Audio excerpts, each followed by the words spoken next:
Hello, Divine Family. Welcome to Alpha Mind Transformation. Unlock the hidden power of your mind with the Jose Silva method. दुनिया का सबसे खूबसूरत, easy, handy method जो आपकी life को किसी भी मोड़ पर ट्रांसफॉर्म कर सकता है।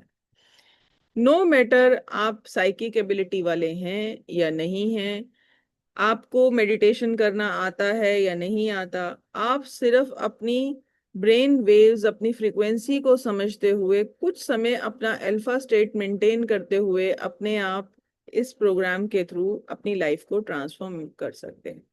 Thank you for showing up, thank you for joining.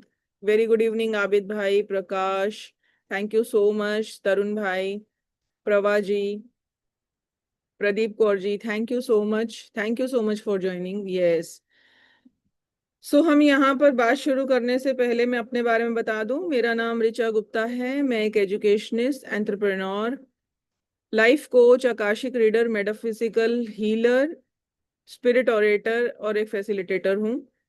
ठीक है। आज बहुत सारे सवाल थे कि होजे सिल्वा मेथड के बारे में बताओ। हाल ही में हमने अपने 3 सेशंस होजे सिल्वा कोर्स के क्लोज किए हैं और इनके रिव्यूज भी कई बार मैंने बीच में चैनल पर डाले होते हैं।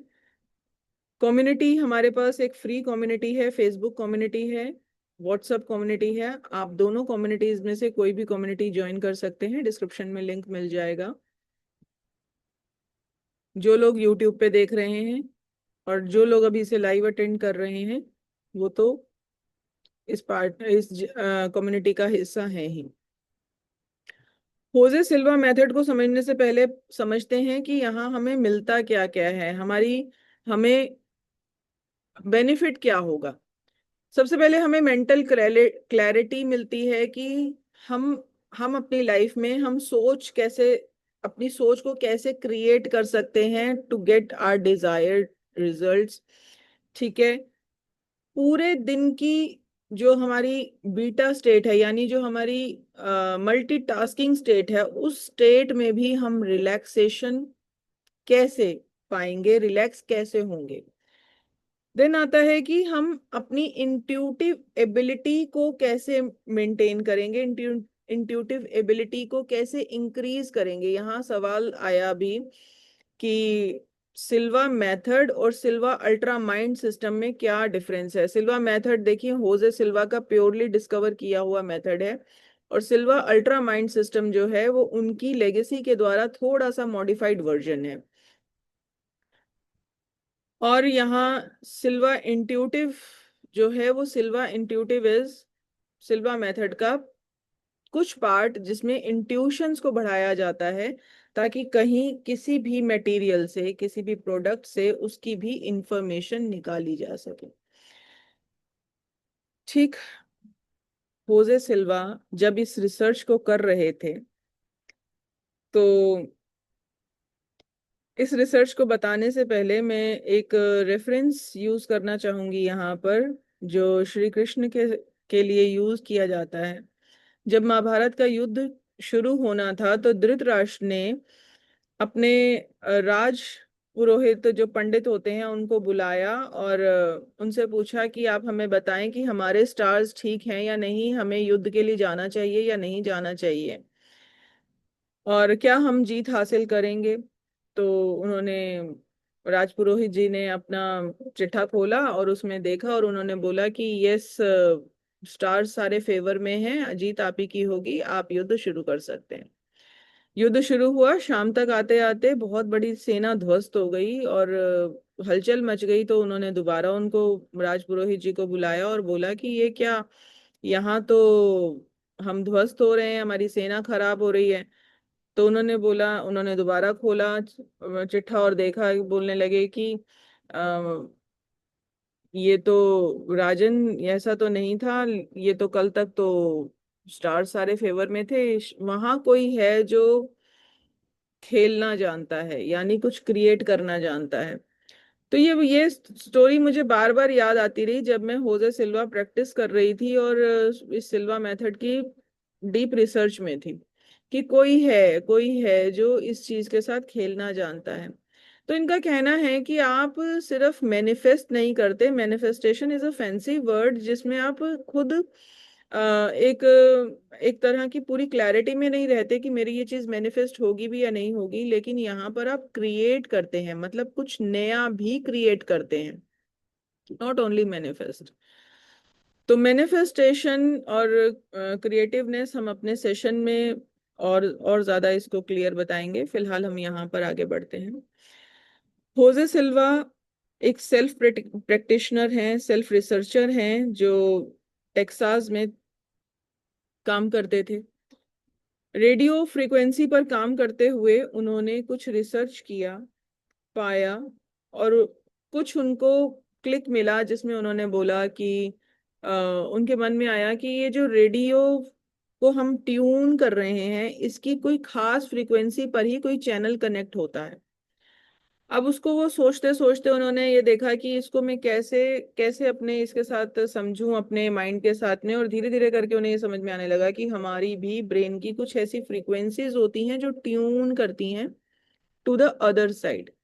और यहीं से उन्होंने रिसर्च को बढ़ा दिया, कुछ ऐसी टेक्निक्स को डेवलप किया जो हायर हायर कॉन्शियसनेस में हमें ले जाने के काबिल बनाती है। और बड़ी इजी और बड़ी हैंडी टेक्निक्स उन्होंने बनाई। इसके लिए उन्होंने अपने बच्चों को सबसे पहले ट्रेन किया, बच्चों की साइकिक एबिलिटी को बढ़ाया।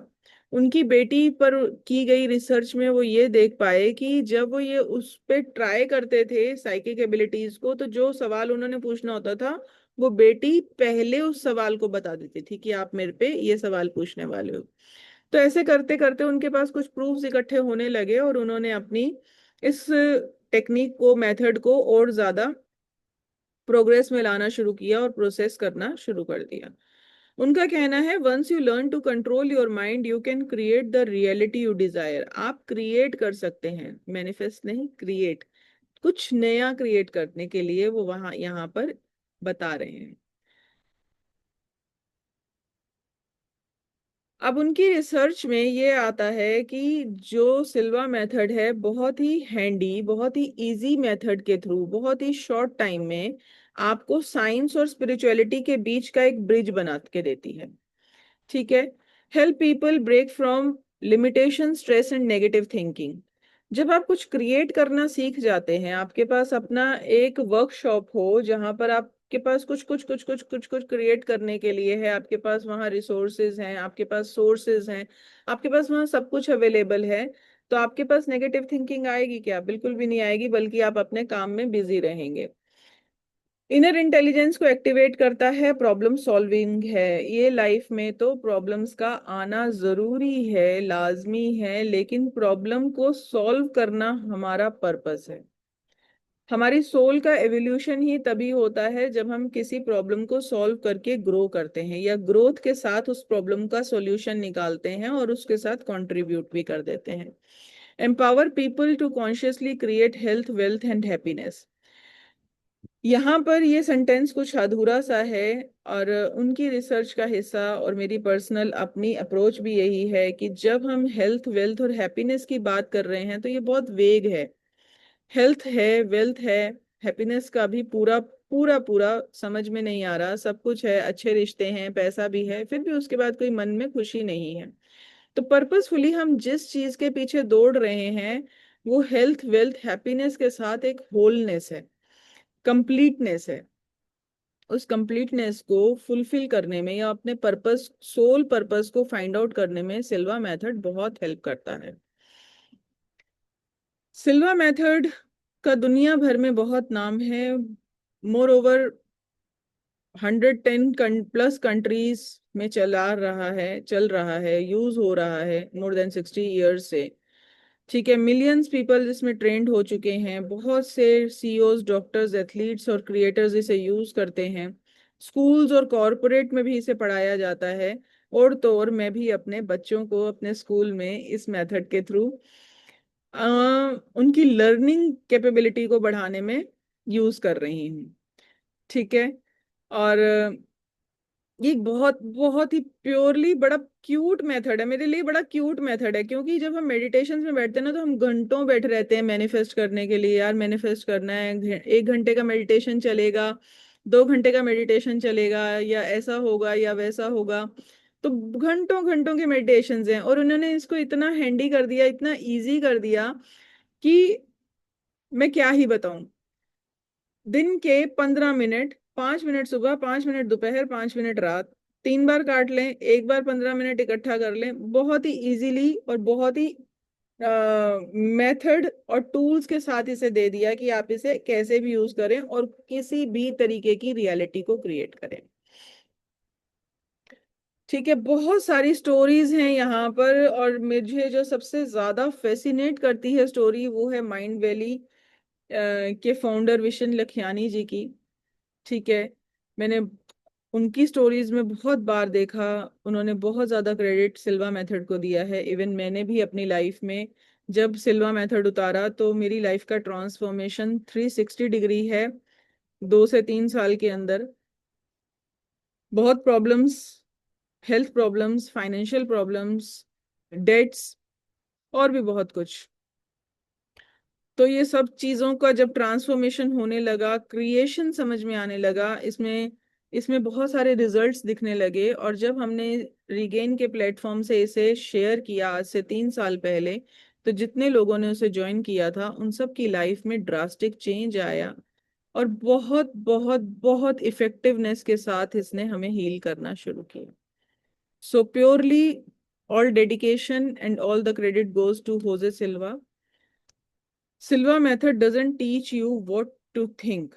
It teaches you how to think. आपने क्या सोचना है ये आपको नहीं पढ़ाएगी, कैसे सोचना है ये पढ़ाता है। ठीक है, उनका कहना है कि जब हम यहाँ से साइंटिस्ट सैटेलाइट में भेजते हैं, एस्ट्रोनॉट्स भेजते हैं, और अगर हम सिंपल उनको ऐसे ही भेज के अपने साथ उनका कनेक्शन लॉस्ट कर दें, तो क्या वो रिसर्च का कोई पर्पस होगा? शायद नहीं। यहाँ से कनेक्शन टूटने पर वहां की इंफॉर्मेशन हमें नहीं मिलेगी, और हमारे साथ कनेक्शन टूटने पर जो हेल्प उन्हें चाहिए नेविगेट करने के लिए वो भी उन्हें नहीं मिलेगी, and they will completely lost, और वो पूरा मिशन फेल हो जाएगा। सेम वे हम भी इस धरती पर पर्पसफुली उतारे गए, एक मिशन पर भेजे गए, दूसरे की गाइडेंस में, through other, from other side. और जब हमें यहाँ पर आके यहाँ की इंफॉर्मेशन गैदर करनी थी, इंफॉर्मेशन परसीव करनी थी और हेल्प लेनी थी यहाँ के मिशन को पूरा करने के लिए, हम इधर आके अगेन माया के जाल में अपना पर्पस खो चुके और अपने कनेक्शंस लॉस्ट हो कर चुके। सो उनका कहना है कि जो ट्यून इन फ्रीक्वेंसीज हैं इसके साथ हम दूसरी साइड से कनेक्ट कर सकते हैं, और कनेक्ट करके अपने पर्पस को वापस पाते हुए अपने इस मिशन को कंप्लीट कर सकते हैं, क्योंकि इस मिशन में प्रॉब्लम्स का आना लाजमी है, तभी तो मिशन सक्सेसफुल होगा। जब आप यहाँ से आगे बढ़ते हुए प्रॉब्लम को सॉल्व करते हुए दूसरी साइड से हेल्प लेते हुए इस पर्पस को सॉल्व करेंगे, तो सोल का भी इवोल्यूशन होता है, सोल भी इवॉल्व होती है, सोल को भी कुछ क्रिएशन मिलती है, और ऑब्वियसली ये कंट्रीब्यूशन वर्ल्ड के लिए है जब आप यहाँ कुछ क्रिएट करके जाते हैं। हमारे ब्रेन की कुछ स्टेट्स हैं, बीटा, अल्फा, थीटा, डेल्टा। जब हम मल्टीटास्किंग प्रोग्रामिंग में होते हैं, हम पूरा दिन जितना भी काम कर रहे हैं ये सब काम हम बीटा फ्रीक्वेंसीज में करते हैं। अल्फा फ्रीक्वेंसी को हम रिलैक्स फ्रीक्वेंसी बताते हैं, जिसमें हम मैनिफेस्टेशन के लिए यूज करते हैं। मेडिटेशन करना है, अल्फा स्टेट में जाना है, मेडिटेट करना है, क्रिएट करना है और मैनिफेस्ट करना है। लेकिन यहाँ से इनकी रिसर्च शुरू होती है, और उन्होंने अल्फा की रिसर्च को ही बहुत ज्यादा बड़ा बताया। अल्फा स्टेट एक ऐसी स्टेट है जो हमारे ब्रेन के लिए बहुत ज्यादा इंपॉर्टेंट है। अल्फा स्टेट ही वो स्टेट है जो कॉन्शियस माइंड और सबकॉन्शियस माइंड के बीच का ब्रिज है। इसी मोमेंट पर सभी जो इंफॉर्मेशन है वो यहाँ से यहाँ ट्रांसफर होती है। अगर आप अभी तक बने हुए हैं तो मेरी मेरी आपसे रिक्वेस्ट है कि अब आप पर्सनल जूम मीटिंग में आ जाएं। ठीक है, वहां पर इसके आगे का आप कनेक्शन कनेक्ट कीजिए, और यूट्यूब से ये अब बंद होने जा रहा है। थीटा एक डीप मेडिटेशन स्टेट है जब आप सिंक हो चुके होते हैं पूरे तरीके से, और डेल्टा उससे भी ज्यादा गहरी नींद का समय है जब आपके पास आपको सपने भी अपने याद नहीं रहते। डेल्टा स्टेट वो स्टेट है। और यहाँ पर बात की जाती है जब संतों की, तो संतों के बारे में बताया गया कि वो कितनी कितनी गहराई में उतरे होते हैं। वो थीटा को एक्सेस करना जानते हैं, वो डेल्टा को एक्सेस करना जानते हैं। और थीटा और डेल्टा स्टेट्स ऐसी हैं जहां पर आपको इंफॉर्मेशन दूसरी दुनिया से डाउनलोड होती है। इसके आगे